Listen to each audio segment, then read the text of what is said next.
ವಿರೋಧ ಪಕ್ಷದವ್ರು ಹೇಳ್ತಾ ಇಲ್ಲ, ಒಂದು ಬಿರುದು ಕೊಟ್ಟವ್ರೆ ಬಿ ಆರ್ ಪಾಟೀಲ್. ಏನಂತ ಹೇಳವ್ರೆ, ಏನಂತ ಹೇಳವ್ರನ್ನ? ಲಾಟ್ರಿ ಶಾಸಕರು, ಲಾಟ್ರಿ ಮುಖ್ಯಮಂತ್ರಿಗಳು ಅಂತ ಹೇಳ. ಲಾಟ್ರಿ ನಾವ್ ಹೇಳಿಲ್ಲಪ್ಪ, ನಾವ್ ಹೇಳೋದಿಲ್ಲ. ನಮ್ಮ ಸಿದ್ದರಾಮಣ್ಣನ ಬಗ್ಗೆ ನಾವು ಕೇವಲ ದೇವೇಗೌಡರು ರಾಜಕಾರಣದ ಗರಡಿಯಲ್ಲಿ ಬೆಳೆದಂತವ್ರು ಸಿದ್ದರಾಮಣ್ಣ.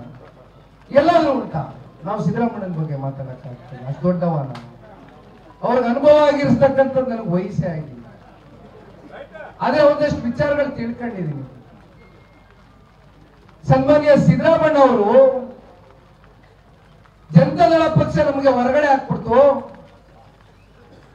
ದೇವೇಗೌಡರು ಸಾಹೇಬರು ನನ್ನನ್ನ ಹೊರಗಡೆ ಹಾಕ್ಬಿಟ್ರು ಪಕ್ಷದಿಂದ ಅಂತ ಹೇಳ್ತಾರೆ. ದೇವೇಗೌಡರು ಸಾಹೇಬರು ಸಿದ್ದರಾಮಣ್ಣನ ಕೈಲಿ ಮೊದಲನೇ ಬಾರಿ ಒಂದು ಬಡ್ಜೆಟ್ ಅನ್ನ ಮಂಡನೆ ಮಾಡಿಸ್ತಾರೆ. ಅವತ್ತು ಬಹಳ ಬಹಳ ದೊಡ್ಡ ಅಗ್ರಗಣ್ಯ ನಾಯಕರುಗಳು ಜನತಾದಳ ಪಕ್ಷದಲ್ಲಿ ಇರ್ತಾರೆ. ತುಂಬಾ ಸೀನಿಯರ್ ಲೀಡರ್ಸ್, ಬಹಳ ಅನುಭವಿಗಳಿರ್ತಾರೆ. ಆ ಸಂದರ್ಭದಲ್ಲಿ ಸನ್ಮಾನ್ಯ ದೇವೇಗೌಡರು ಸಾಹೇಬರು ಒಬ್ಬ ಒಬಿಸಿ ವರ್ಗದ ನಾಯಕನನ್ನ ಬೆಳೆಸಬೇಕು ಅಂತಕ್ಕಂಥ ನಿರ್ಧಾರ ಮಾಡಿ ಸಿದ್ದರಾಮಣ್ಣನ ಕೈಲಿ ಬಡ್ಜೆಟ್ ಅನ್ನ ಮಂಡನೆ ಮಾಡಿಸ್ತಾರೆ. ತುಂಬಾ ಜನ ಅವರ ಅನುಭವದ ಮೇಲೆ ಪ್ರಶ್ನೆ ಮಾಡ್ತಾರೆ.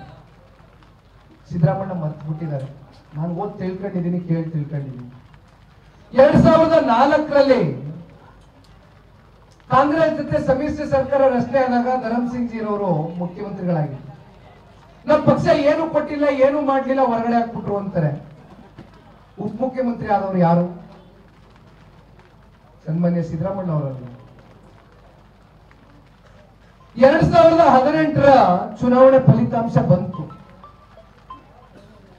ಏನ್ ಕುಮಾರಣ್ಣ ಅವರ ಅಲೆ ಯಾವ ಮಟ್ಟಕ್ಕೆ 2018ರಲ್ಲಿ ಇತ್ತು ಅಂದ್ರೆ, ಕನಿಷ್ಠ ಪಕ್ಷ 60ರಿಂದ 70 ಜನ ಶಾಸಕರನ್ನ ಜನತೆ ಆಶೀರ್ವಾದ ಮಾಡ್ತಾರೆ ಅಂತ ಕುಮಾರಣ್ಣ ಬಹಳ ಮನಸ್ಸಿನಲ್ಲಿ ದೃಢವಾಗಿ ನಂಬಿಕೆ ಇಟ್ಕೊಂಡಿದ್ರು.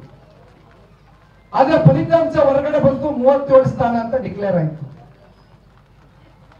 ಕುಮಾರಣ್ಣ ಅವರು ಬಹಳ ಸ್ವಾಭಾವಿಕವಾಗಿ ಬೇಸರದಿಂದ ಕೂತಿದ್ರು. ಬಂದ್ರು ಕಾಂಗ್ರೆಸ್ನ ದೊಡ್ಡ ದೊಡ್ಡ ಕೇಂದ್ರದ ನಾಯಕರ ದಂಡು ಬಂತು. ಕುಮಾರಣ್ಣನ ಮನೆ ಬಾಗಿಲಿಗೆ ಬಂದ್ರು. 5 ವರ್ಷಗಳ ಕಾಲ ನಿಮಗೆ ಮುಖ್ಯಮಂತ್ರಿಗಳಾಗಿ ಕೆಲಸ ಮಾಡ್ತಕ್ಕಂಥದ್ದಕ್ಕೆ ನಾವು ನಿಮ್ಗೆ ಬೆಂಬಲವನ್ನ ಕೊಡ್ತೇವೆ. ದಯವಿಟ್ಟು ಬಿಜೆಪಿ ಜೊತೆ ಸರ್ಕಾರ ರಚನೆ ಮಾಡಬೇಡಿ, ನಮ್ಮ ಜೊತೆ ಸರ್ಕಾರ ರಚನೆ ಮಾಡಿ ಎಂದು. ಅಲ್ಲೂ ಸಮನ್ವಯ ಸಮಿತಿಯ ಅಧ್ಯಕ್ಷರಾದಂತವ್ರು ಯಾರು? ನಾಡಗೌಡರು ಸಾಹೇಬರು ಗೊತ್ತಿದೆ, ಸಿದ್ದರಾಮಣ್ಣ. ಕೋಆರ್ಡಿನೇಷನ್ ಕಮಿಟಿ ಅಧ್ಯಕ್ಷರಾದವರು ಸಿದ್ದರಾಮಣ್ಣ ಅವರು. ಆ 14 ತಿಂಗಳ ಸನ್ಮಾನ್ಯ ಕುಮಾರಣ್ಣ ಅವರ ಯಾತನೆ, ಪ್ರತಿನಿತ್ಯ ಯಾವ್ಯಾವ ರೀತಿ ಜೊತೆನಲ್ಲೇ ಇದ್ದು ಕಿರುಕುಳ ಕೊಟ್ಟರು. ಮತ್ತೊಂದು ಕಡೆ 2019ರ ಲೋಕಸಭಾ ಚುನಾವಣೆ ಬಂತು. 1 ವರ್ಷದಲ್ಲಿ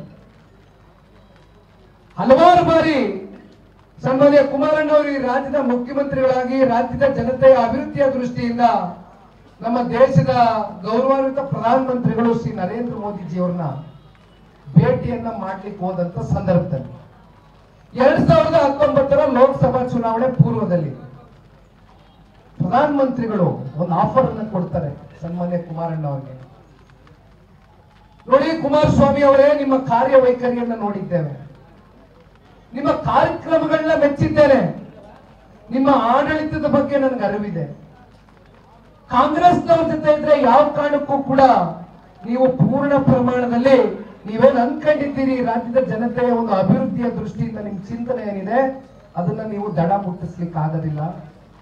ಈಗಲೂ ಕಾಲ ಮಿಂಚಿಲ್ಲ. ಸನ್ಮಾನ್ಯ ದೇವೇಗೌಡರು ಸಾಹೇಬರಂತ ನಾಯಕರು ನನ್ನ ಜೊತೆಲಿದ್ದಾರೆ ಅಂತಕ್ಕಂಥದ್ದು ಇವತ್ತು ಇಡೀ ದೇಶಕ್ಕೆ ನನಗೊಂದು ಅದನ್ನ ಅಪೇಕ್ಷೆನ ಇಟ್ಕೊಂಡಿದ್ದೇನೆ. ದೇವೇಗೌಡರು ಸಾಹೇಬರು ನಮ್ಮ ಜೊತೆಯಲ್ಲಿ NDA ಮಿತ್ರಕೂಟದ ಪಕ್ಷದಲ್ಲಿ ದೇವೇಗೌಡರು ಅಂತಕ್ಕಂಥ ನಾಯಕರಿದ್ದಾರೆ ಅಂತಕ್ಕಂಥದ್ದಾದ್ರೆ ಅದನ್ನ ತುಂಬು ಹೃದಯದಿಂದ ಸ್ವಾಗತ ಮಾಡ್ತೀನಿ. ಕುಮಾರಣ್ಣ ಅವರೇ, ಬನ್ನಿ, ಇನ್ನೂ 4 ವರ್ಷಗಳ ಕಾಲ ನಿಮಗೆ ಅವಕಾಶ ಇದೆ.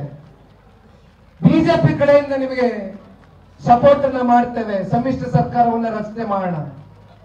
ಇನ್ನು ಮುಂದಿನ 4 ವರ್ಷ ಮುಖ್ಯಮಂತ್ರಿಗಳಾಗಿರಿ ಅಂತ ಹೇಳಿದ್ರು. ಆದ್ರೆ ಸನ್ಮಾನ್ಯ ಕುಮಾರಣ್ಣ ಅವರು ಬಹಳ ಜನ ಇವತ್ತು ಮಾಧ್ಯಮದ ಸ್ನೇಹಿತರು ನನಗೆ ಪ್ರಶ್ನೆ ಮಾಡಿದ್ರು, ಮುಸಲ್ಮಾನರ ಮತಗಳು ನಿಮ್ಗೆ NDA ಮಿತ್ರಕೂಟಕ್ಕೆ ಹೋದ ನಂತರ ಯಾವ ರೀತಿ ಮುಂದೆ ಪರಿವರ್ತನೆ ಆಗುತ್ತೆ, ಏನ್ ಆಲೋಚನೆ ಮಾಡಿದಿರಿ ಅಂತಂದು ನಾನು ಒಂದು ಮಾತು ಈಗಲೂ ಹೇಳ್ತೇನೆ, ಬೆಳಗ್ಗೆನೂ ಹೇಳಿದ್ದೇನೆ, ಮುಂದೆನೂ ಹೇಳ್ತೇನೆ. ನಮ್ಮ ಜನತಾದಳ ಪಕ್ಷ ಈ ರಾಜ್ಯದಲ್ಲಿ ಸ್ಥಾಪನೆ ಆಗಿರ್ತಕ್ಕಂಥದ್ದು ಎಲ್ಲಾ ಜಾತಿ, ಸಮುದಾಯ, ಧರ್ಮ, ವರ್ಗ, ಜಾತ್ಯತೀತ ತತ್ವ ಸಿದ್ಧಾಂತದ ಮೇಲೆ ಈ ಪಕ್ಷ ಕಟ್ಟಿದ್ದೇವೆ. ಚುನಾವಣೆಯಲ್ಲಿ ನಮ್ಗೆ ಯಾರು ವೋಟ್ ಹಾಕ್ಲಿಕ್ಕಿಲ್ಲ, ಯಾರು ವೋಟ್ ಹಾಕ್ತಾರೆ ಅಂತಕ್ಕಂಥ ಪ್ರಶ್ನೆ ಇಲ್ಲ ನಮ್ಮ ಮುಂದೆ. ನಾವೆಲ್ಲರೂ ಸಮಾನ ಮನಸ್ಸಿಂದ ಸ್ವೀಕಾರ ಮಾಡಿದ್ದೇವೆ, ಸಮಾನ ಮನಸ್ಸಿಂದ ಕಾಣ್ತೇವೆ. ಎಲ್ಲರನ್ನು ತಬ್ಬಿ ಅಪ್ತಕ್ಕಂಥ ಒಂದು ಗುಣ ಜನತಾದಳ ಪಕ್ಷದಲ್ಲಿದೆ.